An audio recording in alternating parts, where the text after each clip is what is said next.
Good afternoon, everyone. I would like to take this opportunity to thank RTsafe for asking me to present today's topic and the IOP for giving me the opportunity to present our clinical experience with the SRS end-to-end audit using the Prime Phantom by RTsafe. In today's presentation, we will touch on the need for an independent end-to-end audit, the logistics behind the audit with RTsafe, the procedure of the audit, and finish off with the results and conclusions. An end-to-end dosimetric quality audit is carried out to verify the whole chain of the radiotherapy process, from imaging all the way to dose delivery. AAPM's report TG142 recommends that end-to-end testing be carried out when a new or revised procedure is introduced, on an annual basis thereafter, and whenever software or hardware upgrades occur. The provision of such end-to-end audits by independent bodies is very important, as they can pick up errors in the radiotherapy procedure which could potentially go unnoticed internally. The successful end-to-end audit with an independent organization can give an increased confidence in the radiotherapy service provided by the hospital. We had on previous occasions carried out independent SRS audits with IROC Houston and with the IAEA for small field dosimetry. But this time we opted to go with RTsafe, as they are currently the only auditing body to provide a 3D dose evaluation along with the point and 2D dosimeters. After expressing an interest in carrying out the SRS audit with RTsafe, a contact person is assigned to the hospital who takes care of all the logistics, which have to be very precise due to the sensitivity of the polymer gel used for the 3D analysis of the SRS plans. Shown here is the Prime Phantom used for the audit. It has specially designed inserts which can accommodate gap-chromic EBT3 film, OSLDs, and polymer gel dosimeters. The inserts arrive with markings on them so that the user knows which direction the inserts should go in. You need to make sure that the inserts are pushed in all the way, otherwise you may get air gaps between the insert and the phantom. All the dosimeters are calibrated at the secondary standard dosimetry laboratory of the Greek Atomic Energy Commission, providing traceability to BIPM in France.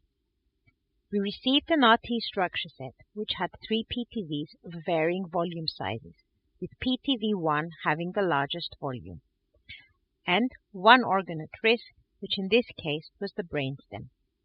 A list of treatment objectives was also included. For the PTVs, 80% of the volume needed to receive at least 24 gray in 3 fractions. The RTOG conformity index needed to be above 0.7. The Peraticou gradient index of the PTVs was required to be less than 3 for PTV1 and less than 5 for PTV2 and 3 respectively, as these were smaller in volume. The quality of coverage was required to be above 0.9. As mentioned before, the 3 PTVs were of varying volume sizes. PTV1 was the largest at 3.6 cubic centimeters, PTV2 at 0.4 cubic centimeters, and PTV3 at 0.2 cubic centimeters. For absolute point OSLD, the corresponding insert was preloaded with 17 calibrated OSLDs, allowing measurements in the coronal plane for PTV1 only. In the image, you can see the coronal view of the OSLD insert with PTV1 in the middle of the array. For absolute dosimetry, a calibrated, pre-cut EBT3 film piece was sent along with the film insert. The image shows the axial, sagittal, and coronal views of the film insert. In the coronal view, the BB markers for film registration are clearly visible. For relative 3D dosimetry, a water-filled cylinder was included in the package for imaging and planning purposes only. The actual gel-filled cylinder was delivered the day before the scheduled irradiation, and this was used on the treatment unit. As this is an end-to-end audit and it is designed to test all the links in the chain, the RTTs naturally had to get involved. The prime phantom was set up by the RTTs in the CT scanner, and the mobilization device used for all our SRS patients was also applied for the prime phantom. 3 separate CT scans were performed, one for each dosimetry insert, with a CT slice thickness and in-plane resolution of 1 mm. In the image, you can see the Solstice SRS mobilization device by CIFCO, which is used at our center for all SRS patients. This consists of a carbon fiber head support, a customizable cushion, and a dedicated thermoplastic mask. All 3 CT scans were imported into the Eclipse treatment planning system, fused with the reference dataset, and the contours transferred across. The plan was done on the CT scan with the OSLD insert, for no other reason than this was the first CT imported into the treatment planning system. The plan consisted of 12 6FFF non-coplanar beams with 6 different couch angles, the apertures of which were created using the Millennium 120 leaf MLC of our variant TrueBeam Linux. The image shows the coronal view of the final plan. All 3 PTVs are visible, and you can see that the dark blue isodose line, which is the 7 gray line, covers the PTVs very well, and the white isodose line, which is the 3.5 gray isodose line, is well contained around the 3 PTVs. As mentioned previously, the dose prescription was 21 gray in 3 fractions. This was in order to achieve the 80% of the PTVs receiving 24 gray, which was the plan objective set by RTsafe. The conformity indices achieved for the PTVs were 1.03, 1, and 1.5 for PTV 1, 2, and 3 respectively.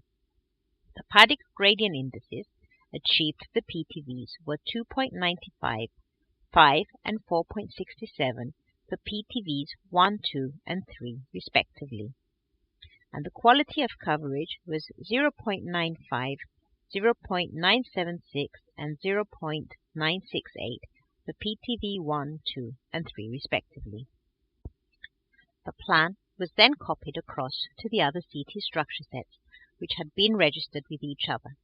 The plan was calculated on these other CT scans, keeping the same parameters as the original plan.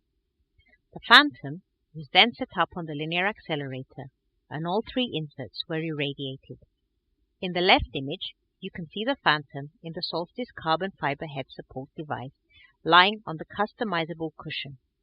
The insert in the phantom is the OSLD insert, and you can see the blue marking indicating the direction in which the insert needs to be placed in the phantom.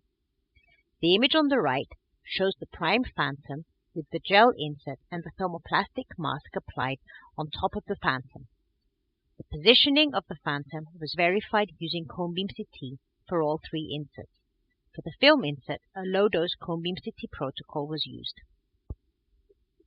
Once all 3 inserts were irradiated, the phantom was sent to RTsafe within 24 hours of irradiation. The phantom, with the irradiated gel cylinder, was MR scanned 24 hours post-irradiation to allow for polymerization growth and stabilization. The gel dose readout was performed at the RTsafe reference MR scanner using a birdcage head coil.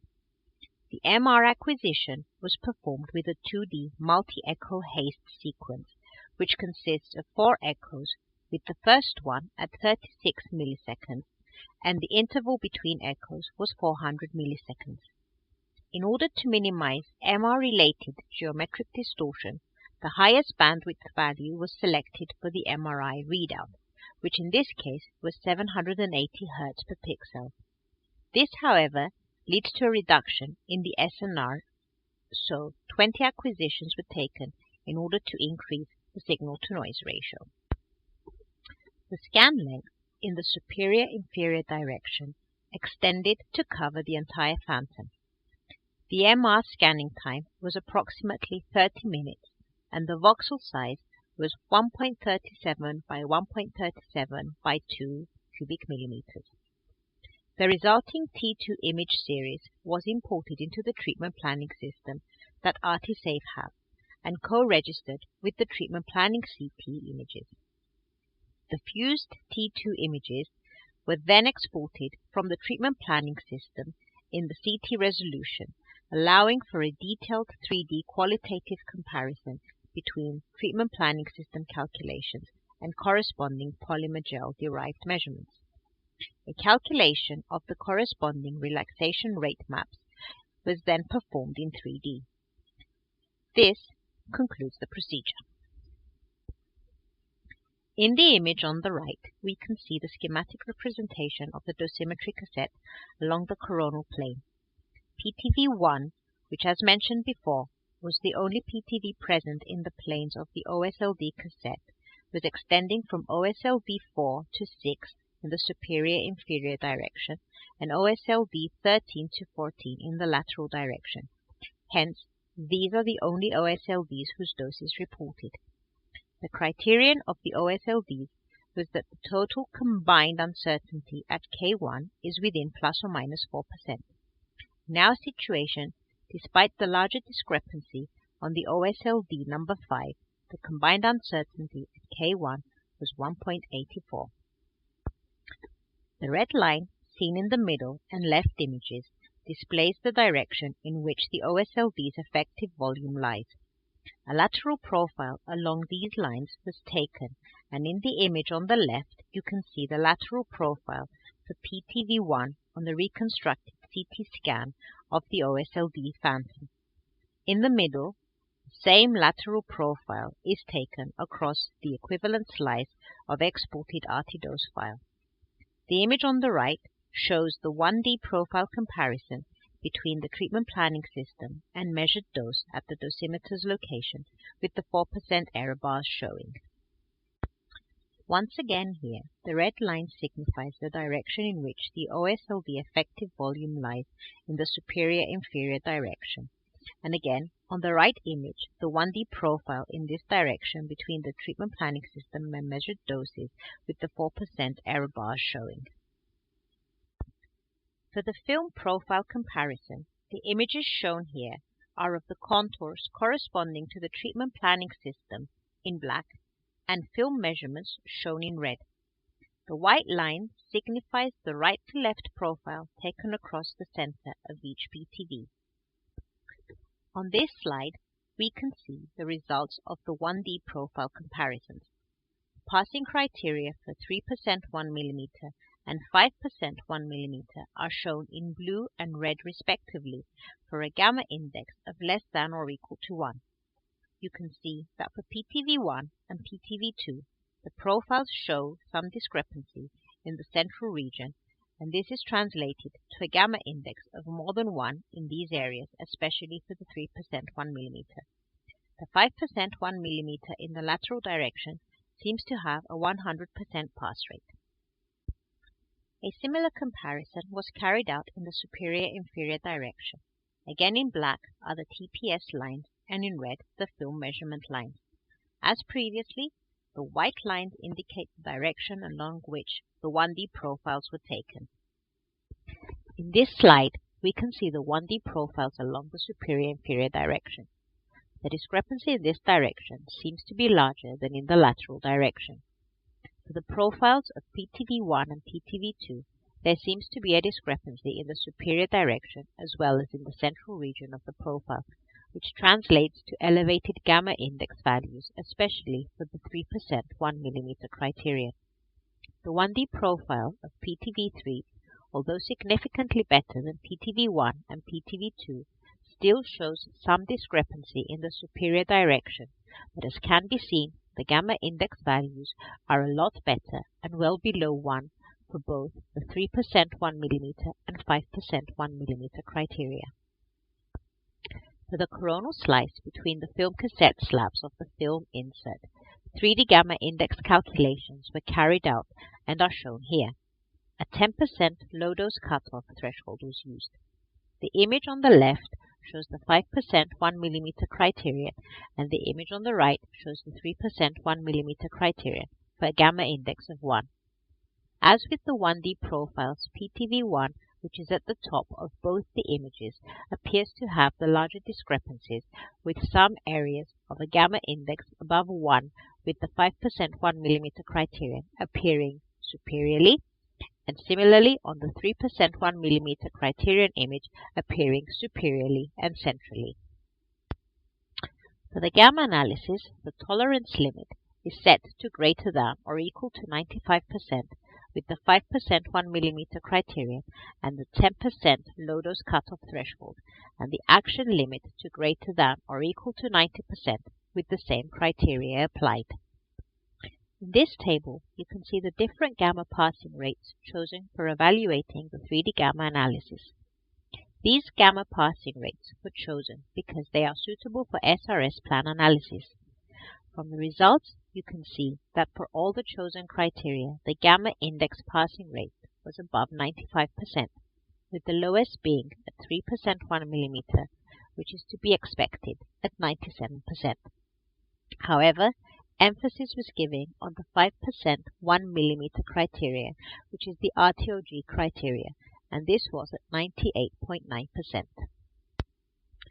For the gel dosimetry, an image registration between post-irradiation MRI and planning RT dose with structures of the prime phantom was performed and the geometric total spatial offset evaluated. In the top image shown here, you can see the relative dose map depicted from an MRI scan of the gel at 50-50 blend with the TPS DICOM RT data. In the image below, you can see the actual delivered dose at a 50-50 blend with the calculated dose. In both cases, no major visible offset can be seen. To qualitatively assess the total spatial offset of the planned dose distribution for each target depicted in the images above, the geometric distance between the center of masses should be calculated. In the table shown here, you can see the spatial offset in the X, Y, and Z direction individually, as well as the combined total geometric offset. The reason the geometric offset of PTV1 is larger than that of PTV2 and 3 is because of the larger distance from the isocenter. But even at almost 6 centimeters away from the isocenter, the total geometric offset is below 1 mm. The concluding remarks of the report state that the analysis performed has not indicated any concerns regarding local practices. All dose computations during treatment planning are in compliance with RTOG protocol requirements.